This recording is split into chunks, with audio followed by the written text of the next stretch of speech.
সম্মিলিত non MPO ঐক্য পরিষদ তারা কিন্তু সচিবালয় অভিমুখী পদযাত্রা শুরু করেছিল কিছুক্ষণ আগে আমরা দেখেছি। এর মধ্যে কিন্তু পুলিশের বাধা পেয়ে তারা আবারও প্রেস ক্লাব অভিমুখী যাচ্ছে।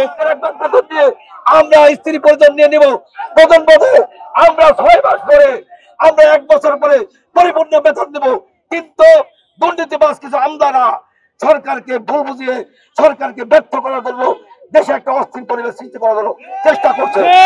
আমাদেরকে মাননীয় পুলিশ ডিসি সাহেব আমাদের রমনা দলের অনুরোধ করেছে, বুলবুল ভাই অনুরোধ করেছে আমাদেরকে কালকে ইনশাল্লাহ সাক্ষাৎ করাই দিবেন। সুতরাং আমরা কোনো বিশৃঙ্খলা সৃষ্টি না করে আমরা আবার অবস্থান কর্মসূচি ফিরে যাব। আমরা কোন রকম হট্টগোল করবো না।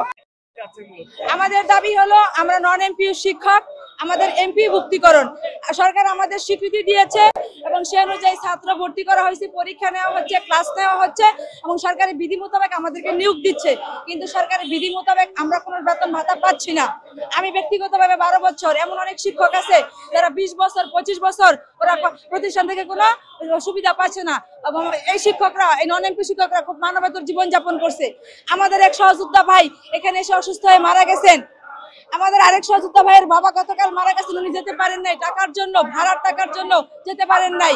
তাহলে শিক্ষক যদি জাতি গড়ার কারিগর হয় তাহলে এই শিক্ষক কেন রাস্তায় আজকে রাজপথে, কেন দুই বেলা দুমুঠো খাওয়ার জন্য রাজপথে বসে আছে? আমাদের সাথে রাতে কুকুর ঘুমায়।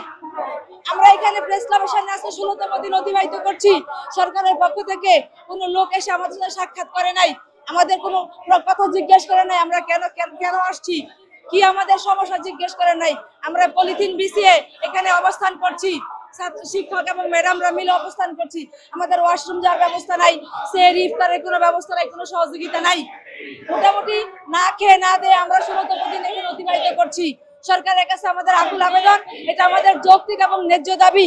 আমাদের দাবি পূরণ করে এই পবিত্র রমজানের দিন আমাদের যার যার ঘরে ফিরতে সহযোগিতা করেন।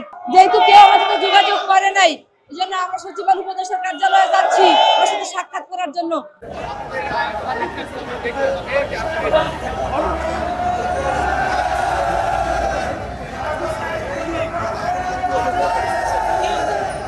আমরা